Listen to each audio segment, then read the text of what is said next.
आज के वीडियो में मैं आपको एक्सप्लेन करूंगा दैट इज चैप्टर 9 का न्यूमेरिकल क्वेश्चन। हम लोग क्लास 9 साइंस का चैप्टर 9 कर रहे थे that is force and flow of motion. इसके पिछले वीडियो में मैंने आप लोग को इस चैप्टर का जितना भी न्यूमेरिकल क्वेश्चन था वो सारा करवा दिया, ठीक है। और इसी के साथ साथ अभी तक हम लोग क्लास 9 साइंस का चैप्टर 1, चैप्टर 2, चैप्टर 3 और चैप्टर 8 मैंने आप लोग को अच्छे से हर एक टॉपिक डिटेल में एक्सप्लेन किया, ठीक है। और चैप्टर 8 का जितना भी एनसीईआरटी न्यूमेरिकल क्वेश्चन था वो भी सारा एक्सप्लेन कर दिया। तो अगर आपको सारा कंसेप्ट अच्छे से सीखना है तो आप लोग उसको मेरे यूट्यूब चैनल में जाके उसको देख सकते हैं, ठीक है। तो स्टार्ट करता है क्लास। यहाँ पर वो क्या बोला गया है, ये जो न्यूमेरिकल क्वेश्चन है ये पेज नंबर 126 से लिया गया है, ठीक है। ये दैट इज क्वेश्चन नंबर 3। अब ये जो है वीडियो लेक्चर नंबर पार्ट 6 है, ठीक है। अब यहाँ पे हम लोग को क्या दिया गया, ध्यान से देखिए।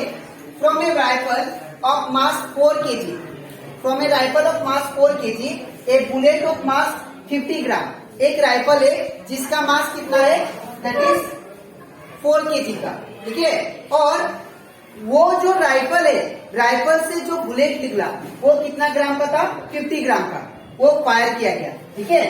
तो with an initial velocity of 35 metre पर सेकेंड। तो सपोज ये राइफल हो गया, ठीक है। तो ये राइफल से एक बुलेट निकला, ठीक है। बुलेट का जो मास है वो आपको दिया गया है 50 ग्राम, ठीक है। और आप लोग को राइफल का जो मास दिया गया है वो है दैट इज 4 kg, ठीक है। ये राइफल का मास कितना दिया है, दैट इज 4 kg, ठीक है।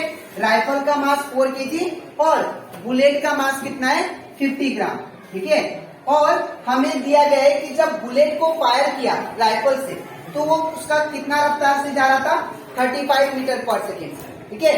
तो calculate the initial required velocity of the rifle.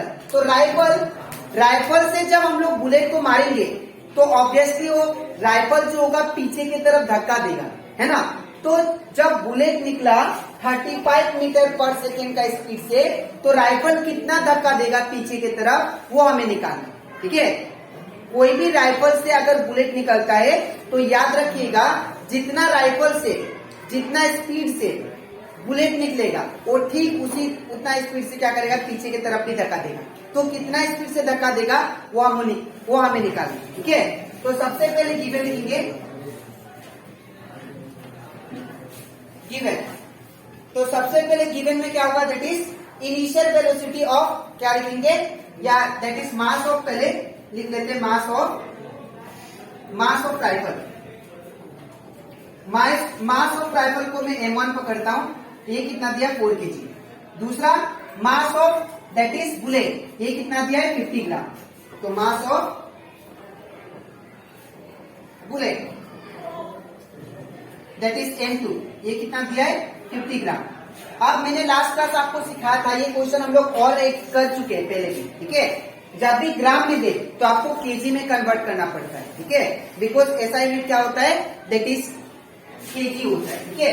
तो इसलिए मुझे ग्राम से केजी में कन्वर्ट करना पड़ता है। तो जब भी ग्राम से आप लोग केजी में कन्वर्ट करो, हमेशा नंबर के साथ इंटू 1/100 करना, ठीक है। तो यहाँ पे क्या होगा, 50 इंटू ग्राम की जगह क्या लेंगे, 1/100, 1/100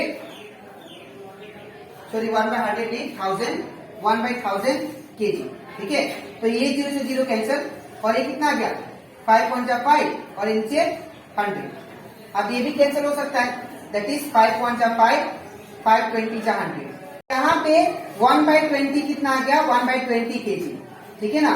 तो ये आ गया आपका that is mass of bullet, ठीक है। अब यहाँ पे हम लोगों को क्या दिया गया है, इनिशियली जब राइफल से बुलेट नहीं निकला था तो बुलेट राइफल के अंदर था, तो इनिशियल वेलोसिटी कितना हो जाएगा बुलेट का, 0। और इवन राइफल भी मूव नहीं हुआ था, ठीक है ना।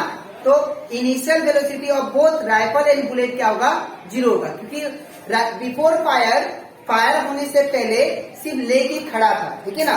राइफल भी रेस्ट में था और बुलेट भी रेस्ट में था, ठीक है। तो यहाँ पे क्या हो जाएगा, that is initial velocity of rifle that is u1 equal to कितना होगा, 0 मीटर पर second. In the same way, initial velocity of bullet bullet that is U2, ये कितना होगा 0 मीटर पर सेकेंड। ठीक है, अब हम लोग क्या करेंगे, अब मैं फाइनल वेलोसिटी लिखता हूं। तो हम लोग जानते हैं जब फायर हो जाएगा, जब हम लोग फायर करेंगे राइफल से बुलेट को, तब जो बुलेट का फाइनल वेलोसिटी है वो आपको दिया है 35 मीटर पर सेकेंड। ठीक है, लेकिन वो जो जब राइफल से बुलेट को मारेंगे तो पीछे की तरफ जो धक्का देगा कितना वेलोसिटी से देगा वो आपको फाइंड करना। ठीक है, तो यहाँ पे हम लोग को फाइनल वेलोसिटी ऑफ राइफल हमें फाइंड करना है। ठीक है, दैट इज V1। ठीक है, और हमें फाइनल वेलोसिटी ऑफ बुलेट ये आपको दिया हुआ है कितना, that is V2 equal to 35 metre पर सेकेंड, 35 मीटर पर सेकेंड। ठीक है, अब यहाँ पे ये 35 मीटर पर सेकेंड। ठीक है, तो यहाँ पे अगर देखा जाए तो हम लोग अब क्या अप्लाई करेंगे, according to law of conservation of momentum.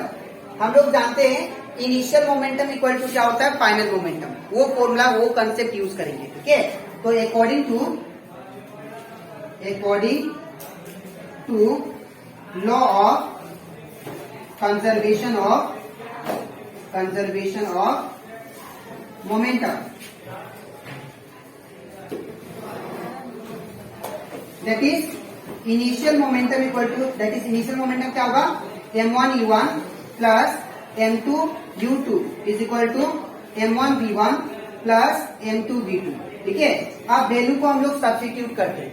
तो यहाँ पे m1 का वैल्यू कितना है 4, तो यहाँ पे 4 कुछ नहीं मतलब इंटू u1 का वैल्यू कितना है 0, तो यहाँ पे 0 प्लस m2 का वैल्यू कितना, दैट इज 1/20, तो 1/20 इंटू u2 का वैल्यू कितना, तो 0, यहाँ पे 0 इक्वल टू m1 का वैल्यू कितना 4, तो यहाँ पे 4 कुछ नहीं मतलब इंटू v1 का वैल्यू कितना, तो v1 का वैल्यू हमें फाइंड करना है। ठीक है, प्लस m2 का वैल्यू कितना, तो m2 का वैल्यू देखिए आप लोग यहाँ पे है 4, तो यहाँ पे m2 का वैल्यू 4 नहीं है, दैट इज 1/20 है, तो यहाँ पे 1/20 इंटू v2 का वैल्यू कितना दिया है, तो v2 का वैल्यू देखिए यहाँ पे 35 दिया है, तो इसलिए तो v2 क्या होगा 35। इसके बाद अब यहाँ पे 4 into 0 0 plus 1/2 into 0 0 equal to 4 into v1 4 v1 plus, अब इसको हम लोग कैंसिल कर सकते हैं, 4 5 जा 20, 4 से इसको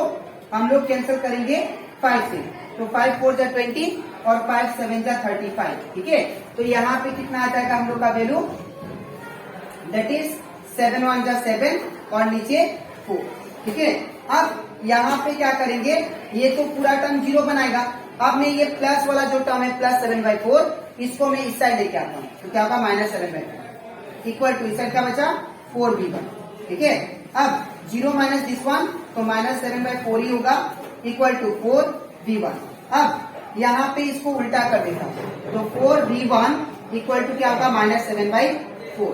अब यहाँ पे तो मुझे v1 चाहिए है ना, तो ये 4 को हटाना पड़ेगा, तो 4 जो है मल्टीप्लाई में है, इससे जानते क्या होगा डिवाइड। ठीक है, तो v1 इक्वल टू क्या होगा -7/4 इंटू 4। ठीक है, तो ये हमारा दैट इज v1 का वैल्यू कितना आ गया, v1 इक्वल टू, और वी कैन राइट, मैं यहाँ पे लिखता हूँ। ठीक है, तो v1 का वैल्यू कितना आ गया हम लोग के पास -7/4 4 जा 16। ठीक है, तो इतना वेलोसिटी होगा मीटर पर सेकेंड, मतलब इतना वेलोसिटी से क्या करेगा, वो जो राइफल से जब बुलेट निकलेगा वो राइफल पीछे की तरफ धक्का देगा। ठीक है, तो यहाँ पे लिखेंगे therefore the initial recoil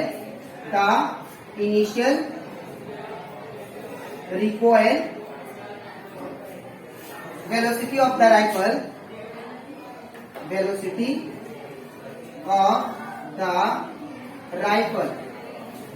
is क्या होगा, दैट इज -7/16 मीटर पर सेकेंड। ठीक है, तो ये कंप्लीट हो जाता हमारा, that is question number 3 page number 126 का न्यूमेरिकल। ठीक है, तो आई होप आपको ये न्यूमेरिकल अच्छे से क्लियर हो गया होगा। ठीक है, अब इसके नेक्स्ट वीडियो में दैट इज पार्ट 7 में मैं आप लोग को जो बचा है न्यूमेरिकल क्वेश्चन दैट इज 3 के बाद 4 वो कराऊंगा। ठीक है, तो आज के लिए इतना ही, मिलते हैं नेक्स्ट वीडियो में।